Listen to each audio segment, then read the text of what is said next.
Bagaimana cara menolak ajakan keluarga ya untuk melakukan ritual bid'ah. Terutama di keluarga ada seorang tokoh agama. Jadinya susah untuk menjelaskan, Ustadz. Kalau kamu tidak punya ilmu dan kamu sudah tahu bahwasanya itu perkara yang tidak ada asal usulnya, dan kamu tidak punya kemampuan untuk menjelaskan, ada dua cara. Cara yang pertama, kamu kumpulkan perkataan-perkataan ulama dan hujah-hujahnya. Banyak kok. Kemudian kirim surat ke dia. Ini alasannya kenapa saya nggak mau ikut-ikutan. Selesai. Ya. Kalau nggak bisa juga, ya udah, mendingan diem. Ya. Adakah dalil yang menganjurkan menikah di bulan Rajab? Gak ada. Justru kebanyakan Nabi SAW menikahnya di bulan Syawal. Nabi SAW kebanyakan nikahnya di bulan apa? Syawal. Kenapa? Untuk menyelisihi kaum musyrikin jahiliyah yang meyakini katanya kalau nikah di bulan Syawal itu sial. Maka diselisih oleh Rasulullah Shallallahu Alaihi Wasallam. Jadi nggak ada keutamaan khusus nikah di bulan apa? Rajab. Iya.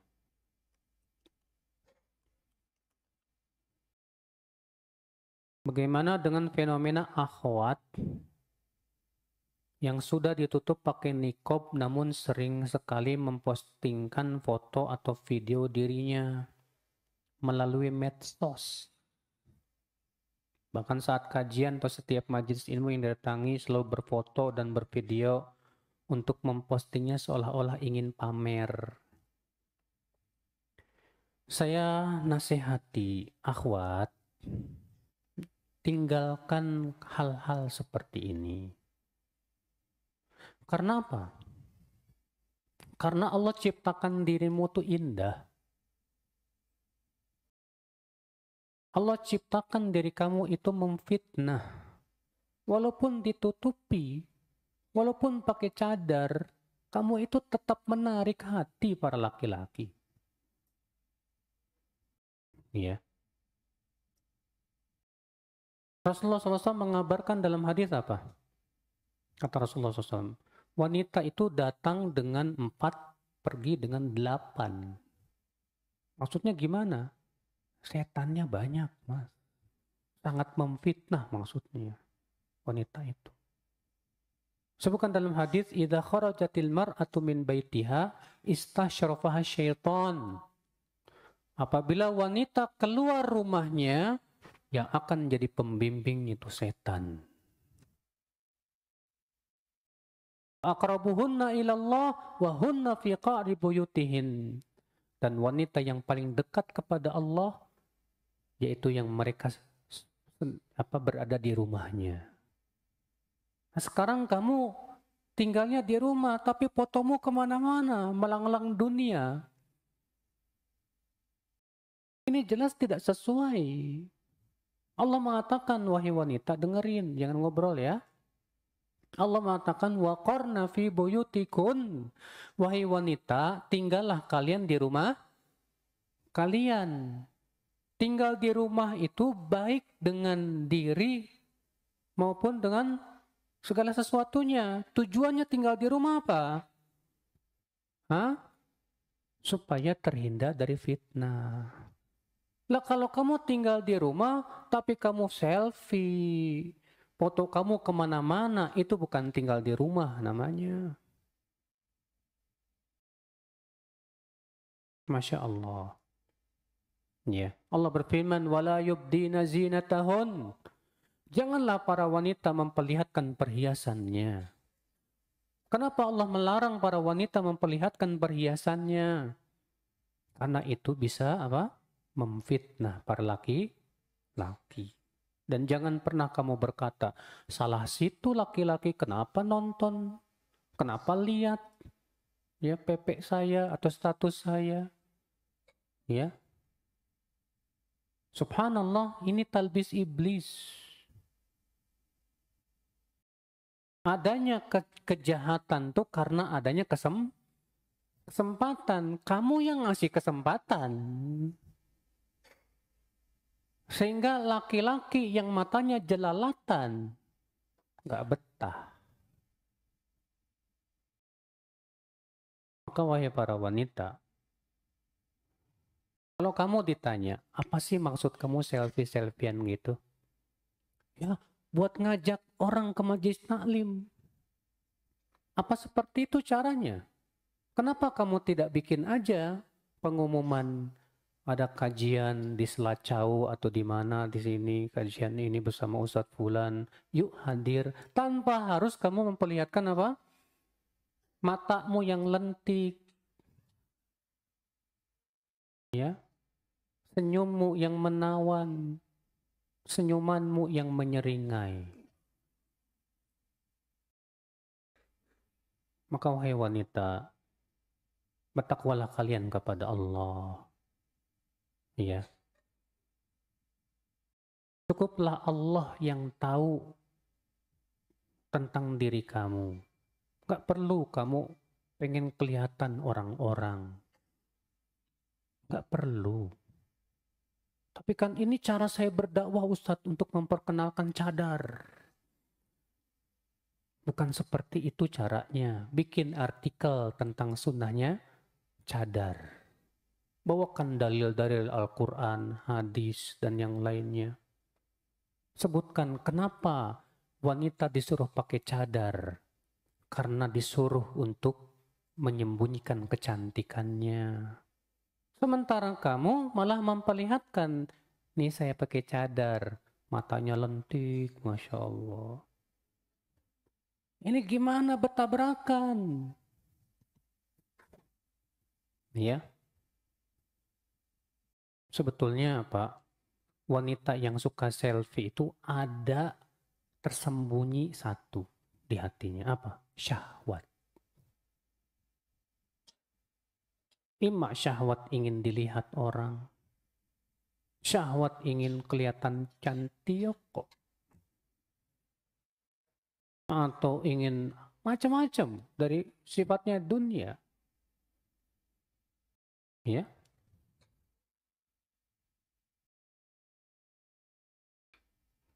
Bagaimana cara mengimani Sidratul Muntaha yang terjadinya Isra Mi'raj? Karena ini gaib Ustadz di luar nalar. Emang agama kita banyak yang di luar nalar, Mas. Kata Ali bin Abi Thalib apa?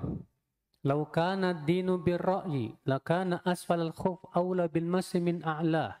Walaqad ra'aitu Rasulullah SAW yamsahu a'al khuf. Kalaulah agama kita ini berdasarkan akal saja, tentu bagian bawah khuf lebih layak untuk diusap daripada bagian atas. Tapi Nabi malah mengusap bagian atas saja. Padahal yang injek yang kotor bagian bawah apa atas? Bawah. Tapi Nabi mengusap bagian mana? Atas. Kata Ali apa? Kalau agama ini berdasarkan akal, ini nih nggak masuk di akal. Kamu batal. Tapi yang dicuci apa? Tangan, wajah, kepala, kaki. Padahal yang kentut yang mana? Pantat. Kenapa nggak pantat aja sekalian?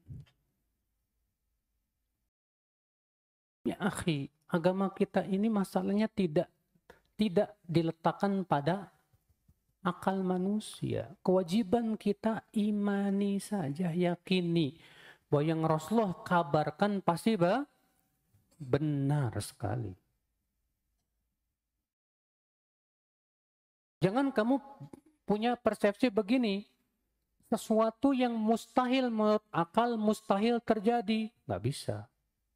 Karena mustahilnya akal kita karena akal kita punya keterbatasan. Iya, terbatas manusia itu. Allah ciptakan akal untuk memahami saja.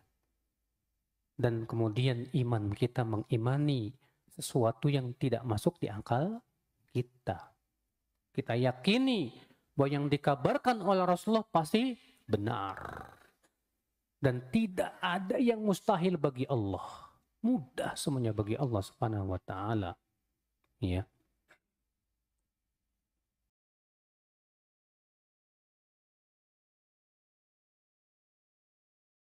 Bagaimana cara mengobati rasa iri dan dengki kepada orang lain?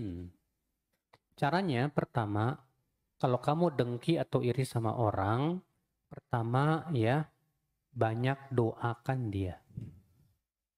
Ya Allah, hati saya kok iri sama dia. Ampuni dosanya ya Allah. Maafkan dia ya Allah. Insya Allah kalau kamu doakan dia hilang. Yang kedua, kalau kamu iri dan dengki sama seseorang, kasih hadiah dia, kirimin hadiah. Kata Rasulullah SAW apa? Tahadau, tahabbu. Saling memberi hadiahlah. Niscaya kalian akan saling mencintai. Itu. Karena orang yang dengki sebetulnya hakikatnya apa sih, Pak? Orang yang dengki itu hakikatnya dia tidak ridho dengan pemberian Allah kepada dia. Lihat orang lain diberikan kenikmatan, panas hati kita. Seakan kita berkata, saya nggak ridho dia dikasih sama Allah. Nggak ridho dengan ya, ketentuan dan takdir Allah, itu termasuk dosa besar, Mas. Ya. Nah ini.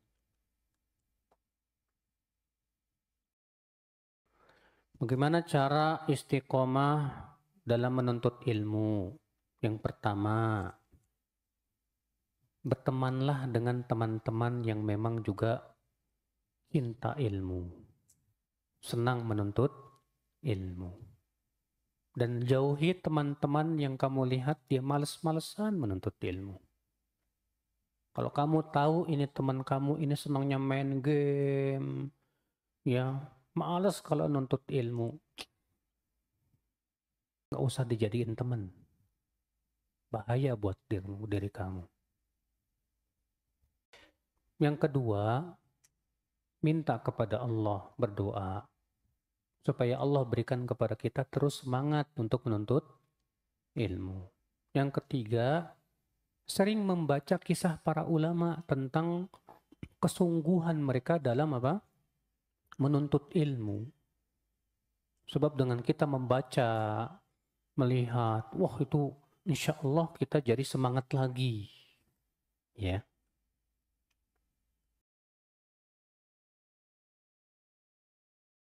Apa sih bedanya Ustadz Ahlus Sunnah dengan manhaj salaf? Ya nggak ada bedanya. Cuma beda nama doang. Ya, nggak ada bedanya. Itu juga. Makanya Imam Al-Barbahari, ya, Imam Al-Barbahari, beliau mengatakan apa? Dalam kitab Syarhus Sunnah, kata beliau, "I'lamu annal islama huwa sunnah, was sunnatu hiyal islam, wala yaqumu ahaduhuma illa bil akhar." Ketahuilah, sesungguhnya Islam itulah sunnah, dan sunnah itulah dan tidak mungkin bisa dipisahkan. Faminas sunnati luzumul jamaah. Dan termasuk sunnah berpegang kepada al-jamaah. Kemudian beliau berkata apa? Faminas sunnati luzumul jamaah. Wal asasul ladhi tubna alaihil jamaah. Hum ashabu Rasulullah sallallahu alaihi wasallam. Wahum ahlus sunnati wal jamaah. Dan dasar yang dibangun di atasnya al-jamaah adalah siapa? Para sahabat Rasulullah sallallahu alaihi wasallam, dan merekalah ahlus sunnah wal jamaah. Lihat. Sekarang definisi salaf apa, Pak?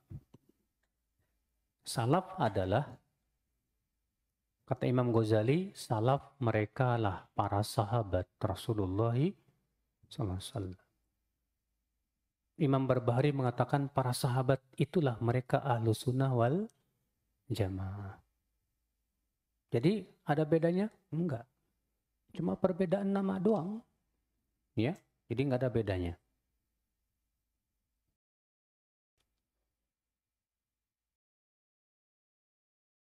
Boleh nggak sih Ustadz main berjam-jam ke tetangga? Ya Allah, kasihan amat tetangganya. Sampai berjam-jam di rumah tetangga. Ibnu Qayyim dalam kitab beliau, Ighathatul Lahafan, menyebutkan, ya, min sumumil qalbi, di antara racun hati, itu 4. Ibu-ibu dengerin nih. Kata Ibnu Qayyim, ada 4 racun hati. Yang pertama, fudulut ta'am, berlebihan dalam makan. Yang kedua, fudulun nadhar, berlebihan dalam melihat. Yang nggak perlu dilihat, dilihat. Yang ketiga, fudulul kalam, berlebihan dalam bicara. Yang keempat, fudulul mukhalatah, berlebihan dalam bergaul. Ya. Ini sama tetangga sampai berjam-jam. Bayangkan, Masya Allah. Ngapain coba? Kalau berjam-jam untuk manfaat murojaah ilmu, Masya Allah. Ya, bacain ngedengerin ceramah ustadz misalnya di rumah tetangganya dan yang lainnya, ilmu yang sifatnya manfaat. Ini terkadang Masya Allah ngerumpi, Mas. Maka dari itu saudara-saudaraku ya, bukannya kita tidak boleh mengunjungi tetangga, silahkan, tapi kan ada waktunya, ada batasannya. Kalau berlebihan seperti itu malah meracuni hati kita, saudaraku sekalian. Bergaul dalam Islam silahkan, tapi ada batasannya, saudaraku. Ada tujuannya yang mulia. Karena kita bergaul supaya kita masuk surga. Bukan kita bergaul supaya kita masuk neraka. Ya. Bagaimana caranya mengamalkan ibadah-ibadah sunnah apalagi setelah hijrah bertahun-tahun? Karena terkadang setelah lama hijrah, banyak dari kami hanya mengamalkan yang umum saja. Dan hari-hari terkesan biasa saja, Ustadz. Emang begitu, Pak? Banyak orang di awal-awal hijrah itu, semangatnya 45 sudah. Ya. Setahun lewat, 2 tahun lewat, 3 tahun lewat, udah lewat 5 tahun, Masya Allah, udah merasa ikhwan senior. Mulai ya, amal ibadahnya berkurang. Ya. Mulai ngelihat ikhwan junior, pandang remeh. Junior, saya senior. Fenomena apa ini, Mas? Pertama, saudaraku, Rasulullah memang sudah mengabarkan bahwa setiap amal itu ada masa-masa semangat. Dan setiap masa semangat ada masa-masa apa? Futur. Apa tuh futur? Futur itu artinya lemah, bukan malas. Setiap amal ada masa apa? Semangat. Setiap masa semangat ada masa futur, lemah. Nah, masa futur ini yang harus kita hati-hati, Mas. Jangan dibiarkan. Makanya Nabi mengatakan, "Faman kanat fatratuhu ila sunnah faqad ihtada, wa man kanat fatratuhu ila ghairi dzalik faqad halak." Siapa yang masa lemahnya, futurnya kepada sunnah, sungguh ia telah dapat hidayah. Dan siapa yang masa lemahnya bukan kepada sunnah, sungguh binasa. Tadinya rajin baca Quran, sekarang rajin baca koran. Binasa. Tadinya rajin duduk di majelis taklim, Masya Allah, di awal-awal hijrah.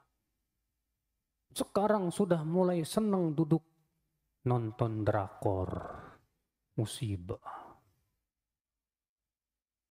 Kalau kita saat futurnya kepada selain sunnah, ini yang bahaya ini. Makanya saat-saat futur ini yang turun ini yang harus kita waspadai, saudaraku. Jangan dibiarkan terus merosot sampai akhirnya Allah ambil kembali hidayah yang telah Allah berikan kepada kita. Makanya Allah mengingatkan itu dalam Al-Quran, saudaraku, dalam surat Al-Hadid. Allah berfirman apa? وَلَا يَكُونُوا كَالَّذِينَ أُوتُوا الْكِتَابَ مِنْ قَبْلُ فَطَالَ عَلَيْهِمُ الْأَمَدُ فَقَسَتْ قُلُوبُهُمْ وَكَثِيرٌ مِّنْهُمْ فَاسِقُونَ. Janganlah mereka seperti orang-orang ahli kitab sebelum mereka. Waktu berlalu panjang kepada mereka, tapi panjangnya waktu membuat hati mereka keras. Dan banyak mereka kemudian fasik. Udah berapa lama kita ngaji? Seharusnya semakin tambah waktu, semakin tambah ilmu, tambah apa? Ibadah, tambah rasa takut kepada Allah. Ini ternyata enggak. Dulu di awal-awal hijrah, saya bisa baca Quran sampai setiap hari 1 juz, Ustaz. Sekarang 1 ayat aja enggak. Subhanallah. Di awal-awal hijrah, saya bisa sholat tahajud, Ustaz. Masya Allah, bisa 1 jam lebih, 2 jam. Sekarang witir aja kagak. La haula wa la quwata illa billah. Itu artinya, Pak, kita kurang sungguh-sungguh dalam menjaga hidayah. Menjaga hidayah itu lebih berat, Pak. Lebih berat. Untuk dapat hidayah, berat memang. Allah yang memberi hidayah. Tapi untuk menjaga hidayah, supaya Allah tidak ambil lagi itu hidayah, waduh Pak, butuh kita harus banting tulang, Mas. Karena setan tidak akan diam, ingatlah. Setan tidak akan diam melihat kita dapat hidayah. Sahih. Kata Rasulullah SAW apa? Ya. Ja'a syaitan. Idza arada al-'abdu an yuslim ja'a syaitan.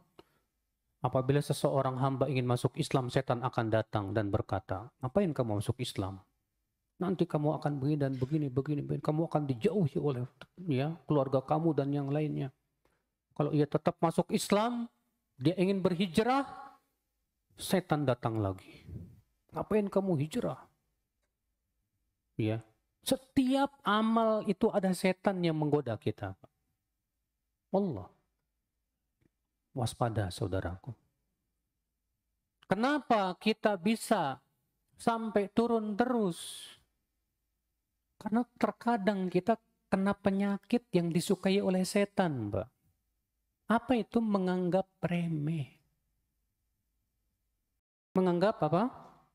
Remeh. Menganggap remeh maksiat, menganggap remeh amalan soleh. Terus kita kena penyakit apa? Menunda-nunda, nantilah gampang, besok bisa, lusa masih ada waktu, akhirnya ditunda-tunda. Kita mengikuti kemalasan. Nggak ada kesungguhan, saudara. Makanya tugas setelah dapat hidayah, setelah kita dapat hijrah, ini baru awal langkah kita, saudara. Tugas setelahnya berat ini. Mempertahankan hidayah yang Allah berikan kepada kita. Untuk terus kita istiqamah. Ya. Mintalah terus kepada Allah, saudaraku. Makanya Rasulullah SAW berdoa apa? Ya muqallibal qulub, tsabbit qalbi ala dinik. Wahai yang membolak-balikan hati, kokohkan hatiku di atas agamamu. Selalu, Pak, kita ini harus bisa memotivasi diri sendiri loh, Pak. Kalau kita tidak bisa memotivasi diri sendiri, susah, Pak. Yang kedua, waspada dengan langkah-langkah syaitan, saudaraku. Banyak ikhwan-ikhwan yang udah lama ngaji. Ya, kemarin waktu piala apa itu di Qatar, piala bola ya. Itu banyak yang sibuk, Pak. Wah, iya. Sampai jam 2 malam berani begadang. Nonton, Pak. Masya Allah. Iya. La haula wa la quwata illa billah. Nah, inilah saudaraku sekalian ya. Yang jelas, Pak. Tiap kita pasti diuji. Keimanan kita pasti diuji. Pasti itu. Ya.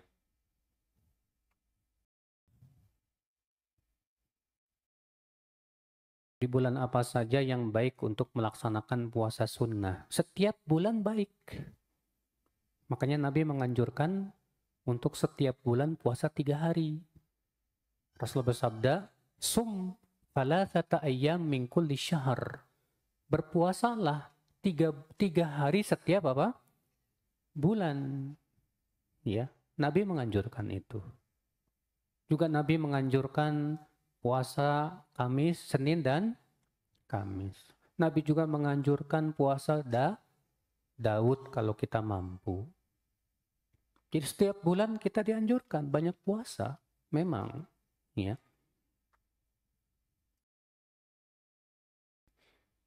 Mohon motivasinya Ustadz, saya kadang merasa sudah sabar dan ikhlas menerima sifat suami yang sudah berzina dengan banyak wanita. Ngeri amat nih.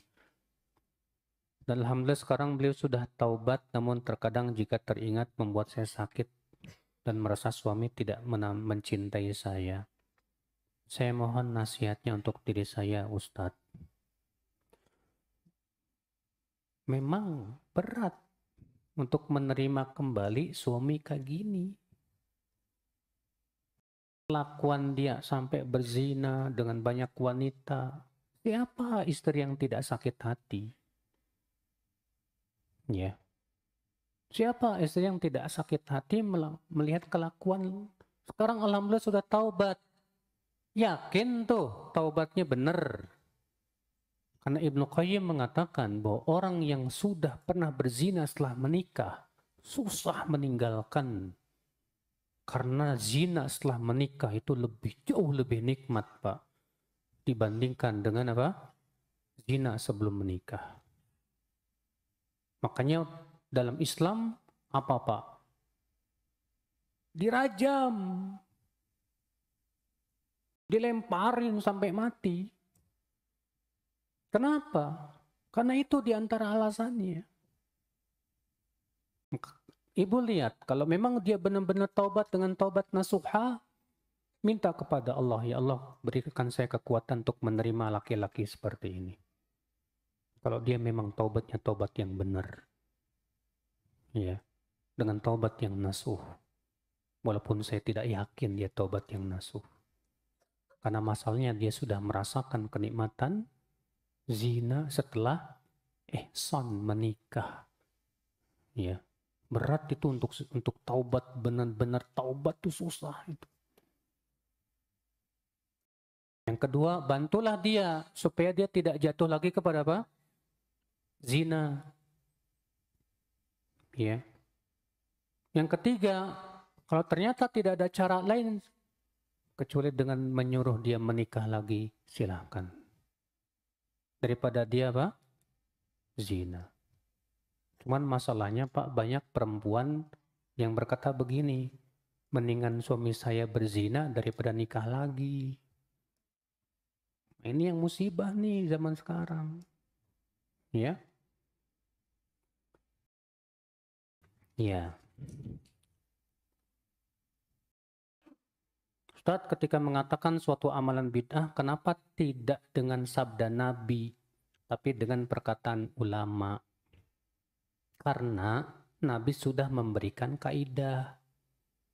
Man amila amalan laisa alaihi amruna fahuwa raddun. Siapa yang mengamalkan suatu amalan yang tidak ada di atasnya perintah kami, maka itu tertolak.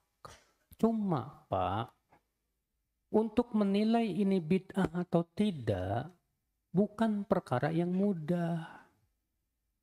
Syekh Ali Hasan saja dalam kitab beliau Ilmu Usulul Bid'ah mengatakan apa? Orang yang boleh menilai sesuatu bid'ah atau tidak harus memenuhi dua syarat. Harus memenuhi dua apa? Syarat yang pertama, an yakuna aliman bisunani Rasulullah SAW. Berilmu yang luas tentang sunnah Rasulullah SAW. Karena ilmu kita tentang sunnah ini sedikit, kita menganggap nggak ada dalilnya, padahal ada. Saya berikan contoh, itu terjadi di zaman sahabat bahkan. Waktu itu Aisyah minta supaya jenazah Sa'ad bin Abi Waqqas dimasukkan ke masjid. Aisyah ingin menyolatkan Sa'ad bin Abi Waqqas. Sebagian sahabat langsung berkata apa? Itu bid'ah. Nggak ada di zaman Nabi.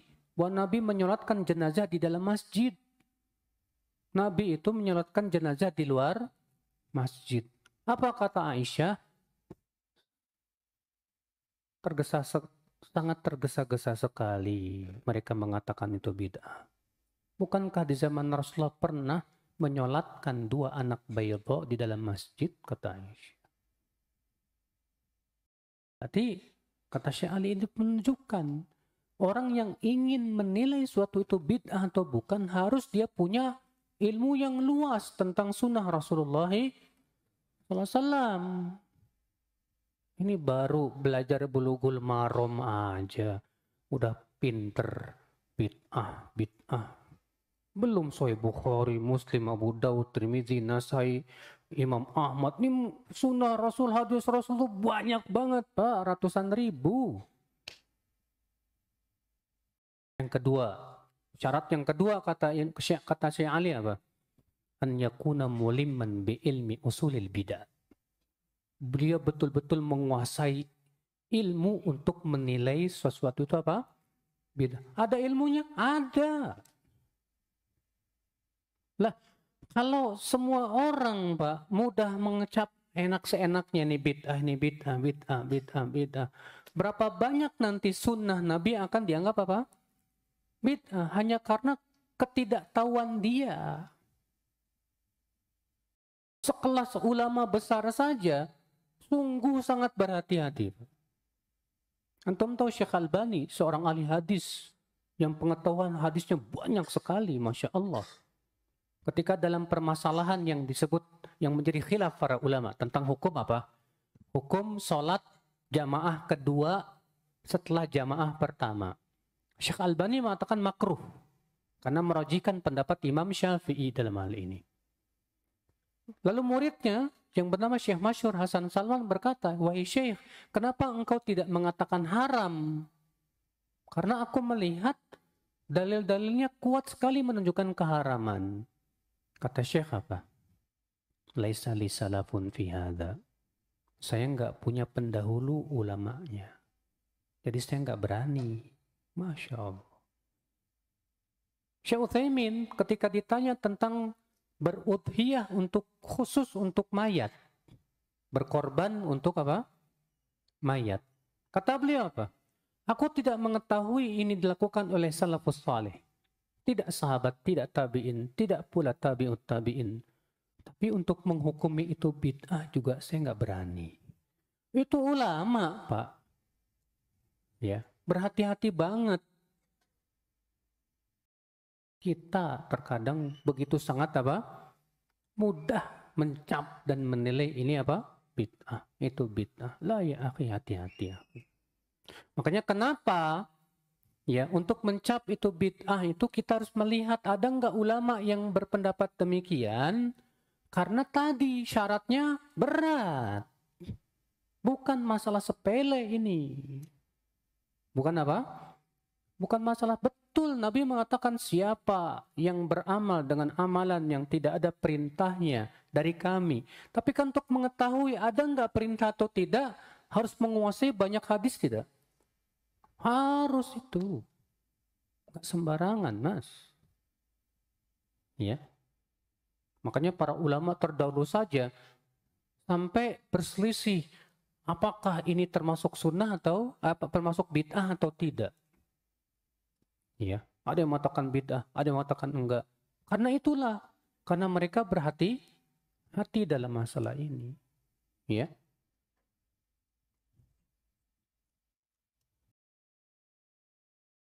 Tolong nasihatin teman anak yang pacaran. Aduh, ya Allah.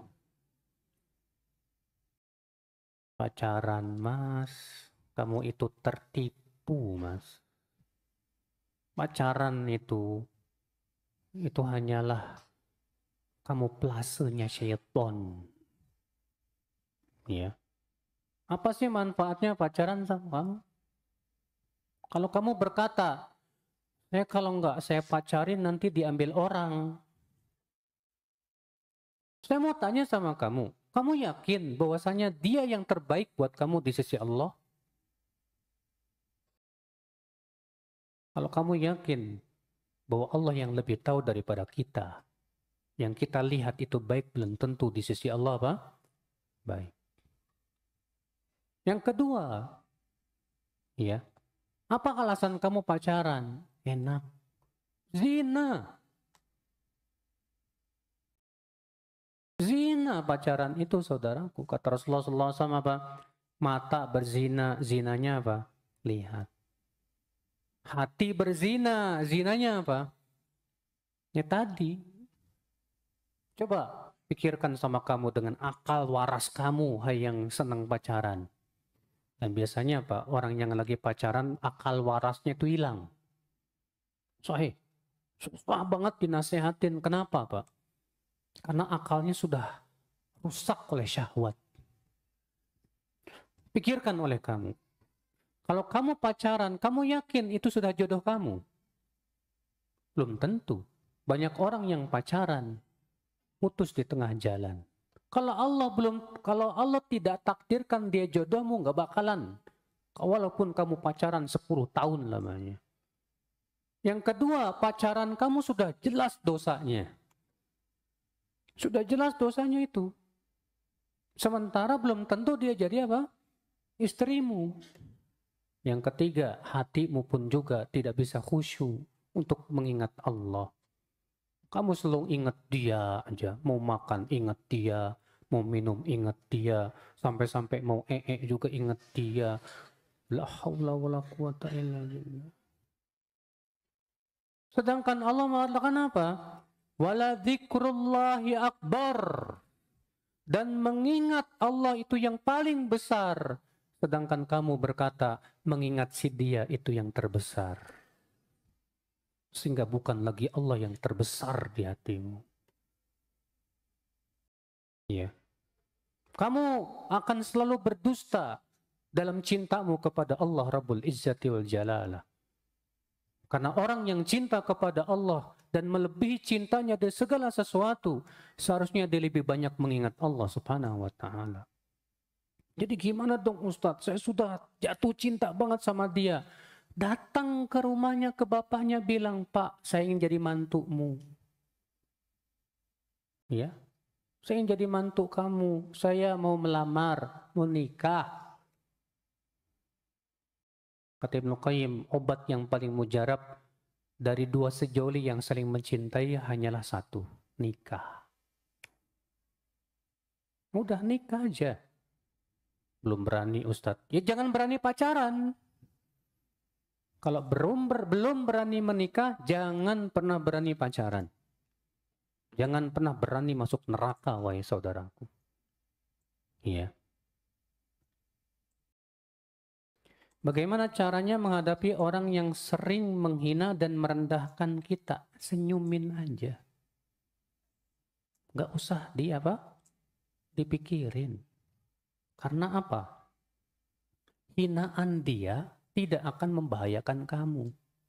Justru menguntungkan kamu. Saat dia menghina kamu, kamu sabar, kamu dapat pahala dari dia. Alhamdulillah. Kamu rugi? Enggak rugi. Kalau memang hatimu bisa dimanage. Cuma masalahnya yang susah itu memanage hati ketika baper. Atau enggak baper? Ya. Siapa sih yang nggak marah ketika diejek, dihina, kurang ajar. Yang bahaya itu ketika hinaan, ejekan kita masukkan ke hati. Lalu kita ingin membalas dendam. Nah, disinilah setan mempermainkan kita.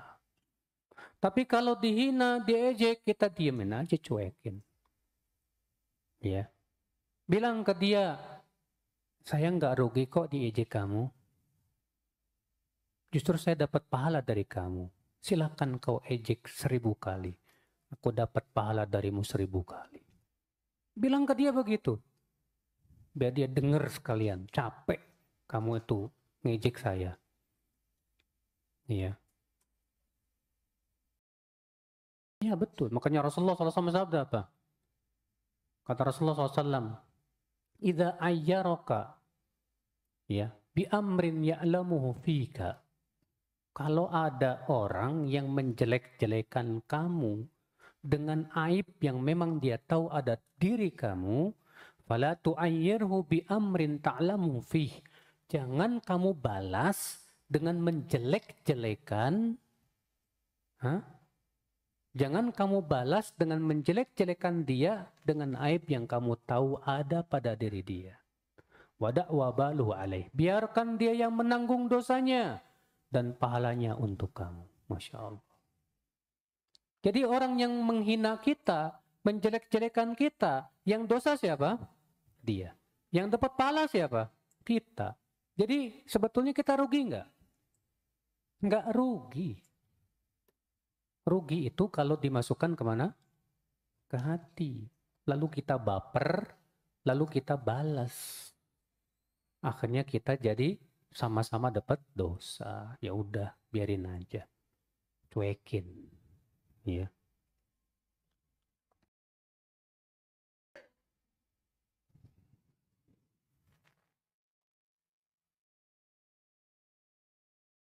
Bagaimana di tempat anak kerja menerapkan aturan sholat, khususnya sholat asar selalu diakhirkan, Ustadz? Ini diakhirkannya sampai kapan nih, saya mau tahu. Kalau diakhirkannya sampai waktu yang makruh, jangan ditaati. Iya, itu sampai matahari menguning. Adapun kalau diakhirkannya bukan di waktu yang menguning, misal asar jam 4:30, diakhirkan nanti sholatnya jam 4:30 dan matahari masih ada. Ini ya kamu gimana lagi, nggak masalah. Tapi kamu sholat berjamaah sama teman-teman, kamu nggak apa-apa. Yang bahaya itu diakhirkan nanti sholat asarnya jam 5:30. Wah ini bahaya nih. Karena Rasulullah menyebutkan bahwa itu sifat sholat orang munafik. Ya, jangan ditaati.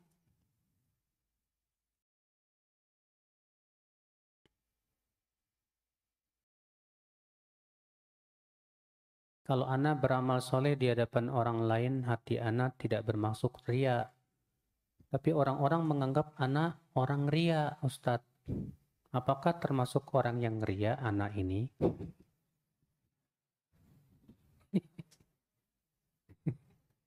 Kalau antum ikhlas, antum jangan mengharapkan pengakuan orang bahwa kamu ikhlas.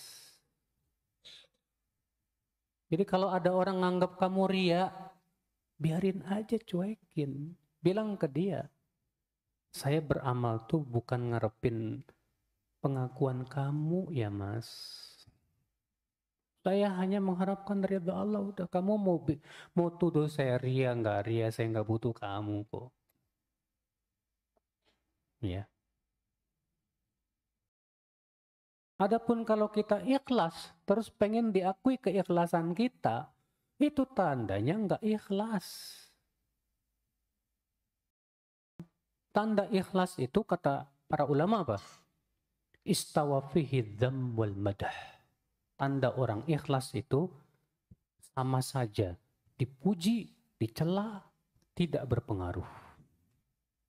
Dipuji, nggak tambah semakin apa? Semangat. Dicela, nggak bikin melempem. Dipuji tetap aja beramal soleh. Dicela tetap aja beramal soleh. Itu baru ikhlas. Jadi kalau kamu dituduh ria, nggak usah dimasukkan ke hati, cuekin aja. Biar bilang kepada dia, ya saya tidak butuh pengakuanmu, titik. Ya. Kenapa Ustadz Ramadan itu tidak termasuk bulan haram? Ya itu bukan urusan saya. Itu urusan pencipta alam semesta. Allah yang sudah menentukan ya. Kita umat Islam hanya sebatas ikut saja, imani, selesai. Ya. Ada nggak sahabat yang bertanya seperti itu kepada Rasulullah? Rasulullah, kenapa sih Ramadan nggak dimasukin bulan haram? Nggak ada. Kenapa? Karena ini memang haknya pencipta bulan, pencipta alam. Allah Rabbul Alamin. Ya. Jadi kalau itu sudah perbuatan Allah, jangan ditanya. Allah berfirman, la yus'alu amma yaf'al wa hum yus'alun. Allah tidak boleh ditanya tentang apa yang Allah lakukan. Tapi manusialah yang akan ditanya. Pertanyaan kita sudah belum menghormati bulan haram itu.